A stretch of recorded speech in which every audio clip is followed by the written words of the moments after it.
السلام علیکم۔ مجھے آپ کے نام کا تو نہیں پتہ، آپ بالکل 100% ٹھیک کہہ رہے ہیں۔ دس از فیکٹ کہ صرف آپ نہیں، بے شمار ایسے لوگ ہیں کہ جنہوں نے صرف پروفٹ کے لیے سنا، لیکن پروفٹ دیکھنا ان کے مقدروں میں تھا ہی نہیں۔ اور میں آپ کی دوسری بات سے بھی ایگری کرتا ہوں کہ جیسے آپ نے کہا کہ ہمیں جو پھنسانے والے تھے وہ بھی بھاگ گئے۔ اب کوشچن از دس کہ ایسا کیوں ہوا، وہ سب کے سامنے ہے، اور جو بھاگنے والے تھے وہ بھاگ گئے۔ اچھا وہ کیوں بھاگے وہ بھی ایک الگ سے سٹوری ہے، ممکن ہے آپ کو بھی پتہ ہو۔ اب جیسے آپ قصوروار نہیں ہیں تو میرا بھی ایک سوال بنتا ہے کہ میرے جیسے لوگ، ہمارا کیا قصور ہے؟ صرف اتنا کہ ہم نے افراتفری سے لوگوں کو بچایا، قتل و غارت سے بچایا، ادروائز لوگوں نے تو کوئی کسر نہیں نہ چھوڑی تھی۔ آج بھی اگر ان کے بس میں ہو تو وہ جیسے سیاستدان ہوتے ہیں نا، وہ اللہ معافی دے اللہ معافی دے، آپ نے سنا ہوگا کہ جو لاشوں کی سیاست کرتے ہیں، تو یہاں پہ بھی لوگوں نے کوئی کمی نہ چھوڑی تھی نہ چھوڑ رہے ہیں۔ ان کے بس میں ہو تو لوگ آج بھی دست و گریبان ہوں۔ میں اپنی بات کروں گا، سنسیئر ٹاپ لیڈرشپ کی بات کروں گا، جو چند ایک لوگ ہیں، ملک نوید صاحب کی بات کروں گا۔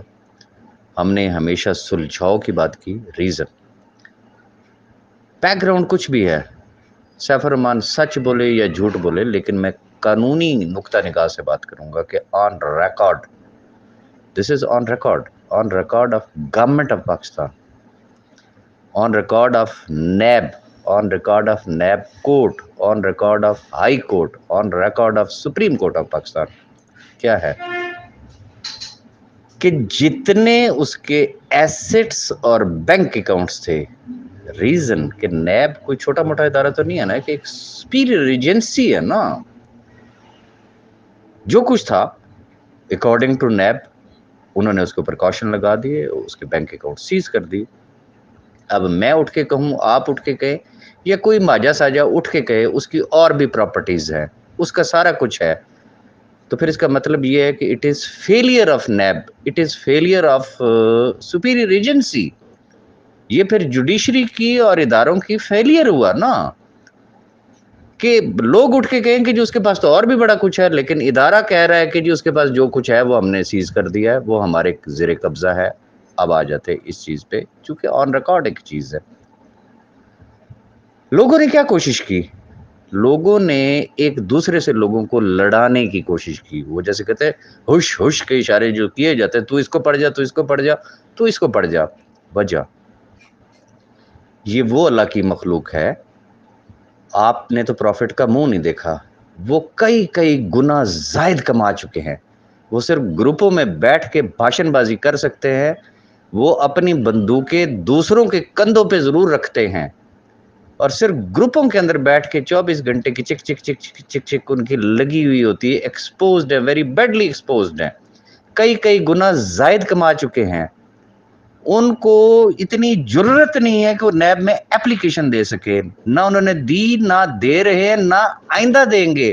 یہ لکھ کے رکھ لیں، ریزن کہ جب وہاں جائیں گے تو اگر انہیں یہ پوچھے نا، وہ اتنے تو ڈبل ٹرپل کئی کئی گنا پہلے کما چکے ہو، تو اب ادھر آنڈے لینے کے لیے آئے، وہ الٹا خود پھنستے ہیں۔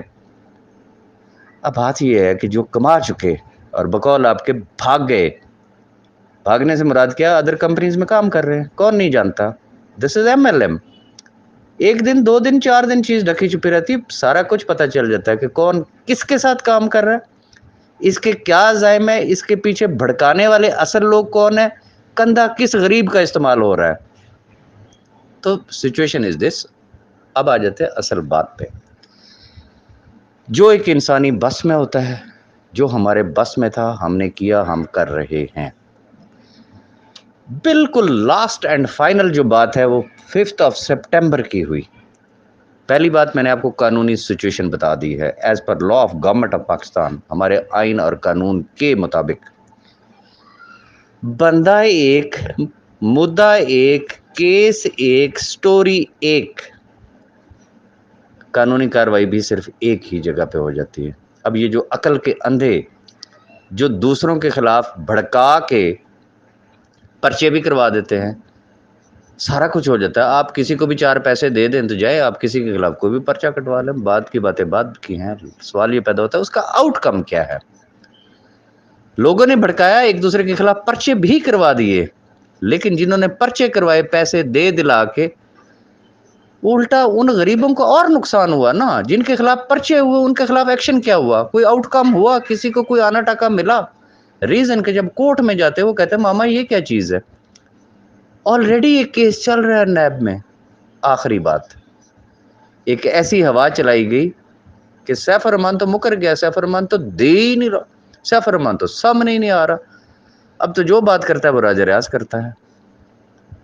اب مجھے یہ بتا دیں کہ یہ جو ایگریمنٹ جو سائن ہوا ہے، جو سٹیمپ پیپر دیا گیا، وہ صرف اس وجہ سے دیا گیا کہ پبلکلی پتا ہو. اس نے سٹیمپ پیپر لکھا، اس نے اس کے اوپر دستخط کیے، اس کی ویڈیو بنی، انگوٹھے رہ گئے تھے، اس نے پھر انگوٹھے لگائے، اس کی پھر ویڈیو بنی.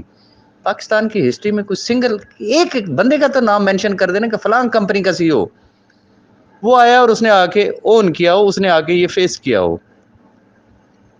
اب بات صرف اتنی سی ہے، وہ جو بات میں نے کی 5 سپٹمبر کی، جو راجہ ریاض اور ملک نوید کے بس میں تھا ہم نے کر دی.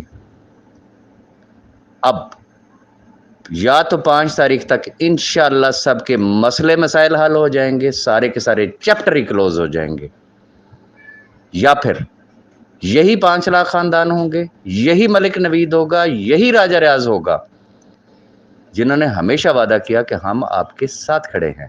لیکن انشاءاللہ ایسا موقع ہی نہیں آئے گا. ریزن یہ ایک لمبی داستان ہے کہ اتنی محنت کے بعد اگر ایک درمیانی راستہ نکالا گیا، اور الحمدللہ سیف الرحمان نیازی آج بھی اپنے قدموں پہ کھڑا ہے، وہ انشاءاللہ اپنا وعدہ نبھائے گا. 5 سپٹمبر دور کی بات ہے، اللہ نے چاہا تو انشاءاللہ 5 سپٹمبر سے پہلے معاملات سلجھ جائیں گے. اب ضرورت صرف اس امر کی ہے کہ لوگ گراؤنڈ ریئلٹیز کو سمجھیں. جو لوگ چکیں دینے والے ہیں یہ وہ لوگ ہیں جن کے گھر چل رہے ہیں، جن کے چولہے جل رہے ہیں، چاہے وہ کسی کمپنی میں کام کر کے چل رہے ہیں تو چاہے اللہ کا ان کے اوپر کرم ہے، ان کے تو حالات ٹھیک ہیں. ان کو اپنی ذات نظر آ جاتی ہے، ان کو اپنی انا نظر آ جاتی ہے، ان کو اپنی ضد نظر آ جاتی ہے، لیکن وہ جو غریب غربا جو پسا ہوا طبقہ ہے وہ نہیں نظر آتا. تو اس لیے ہم صرف ریکویسٹ کر سکتے ہیں کہ جو ایک بات کی گئی ہے 5 تاریخ کی، 5 سپٹمبر کی، 5 سپٹمبر خدا نہ کرے میں ایک بات کر رہا ہوں نہیں ہوتا نا، مجھے یہ بتا دے راجہ ریاض، ملک نوید، سیف الرحمان یا اور جتنے سنسیئر لیڈرز ہیں، کسی کے پاس کوئی ایک سنگل جسٹیفیکیشن پیچھے بچتی ہے؟ کوئی آرگومنٹس بچتا ہے؟ آپ مجھے بتا دیں. نہیں. تو پھر اس کا مطلب ہے کہ دیر از سم تھنگ.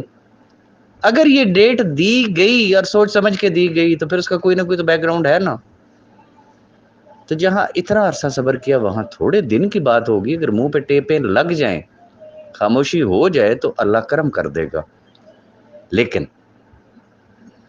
جو فنڈنگ لے رہے ہیں، جو چندے اکٹھے کر رہے ہیں، جو پاسٹ میں بھی ان کا پاسٹ ریکارڈ ہسٹری اٹھا کے دیکھ لیں نا، کہ جنہوں نے جی ٹی کے ٹائم پہ چندے اکٹھے کیے، جنہوں نے پے ڈائمنڈ کے ٹائم پہ چندے اکٹھے کیے، جنہوں نے لسانی کے ٹائم پہ چندے اکٹھے کیے، آئے ہم آپ کو کلیم لے کے دیتے ہیں. کیا لے کے دیا انہوں نے؟ آج بھی وہ صرف چندے اکٹھے کر رہے ہیں نا. ہم یہ کر دیں گے، ہم وہ کر دیں گے، اتنے پیسے دے دے، اتنے پیسے دے دے، حسب توفیق جناب یہ چندہ جمع کرا کے تو ثواب دارین حاصل کرے. یہ میں اس پہ اب مزید کیا کہوں؟ لٹے ہوئے لوگوں کو مزید لوٹنا. اوکے، اگر ان کی دیہڑیاں لگ رہی ہیں اور ان کے کام چل رہے ہیں تو پھر بڑی اچھی بات ہے، ہم کیا کہیں. لیکن میرے رب نے چاہا تو انشاءاللہ 5 تاریخ سے پہلے یہ لاکھوں لوگ جو ہے ان کی دعائیں رب تعالیٰ ضرور قبول کرے گا. میں ان دعاؤں کا بلیور ہوں، چونکہ یہ حدیث قدسی ہے، رب کا فرمان ہے کہ مجھ سے جیسا گمان رکھو کہ میں ہو بہو ویسا ہی ہو کے ملوں گا. اگر لاکھوں لوگوں کا گمان یہ ہے کہ سیف الرحمان نیازی انشاءاللہ اپنا وعدہ وفا کرے گا، ہمارا گمان یہ ہے کہ وہ اپنا وعدہ وفا کرے گا، تو ہاؤ از اٹ پاسبل کہ ہمارا رب ہمیں مایوس کر دے؟ تو جہاں اتنا عرصہ گزرا وہاں اب بات کتنی عرصے کی رہ گئی ہے، صرف دن ہے، صرف دن. تو یہ اگر صبر شکر سے اگر گزر گئے تو اللہ کرم کر لے گا.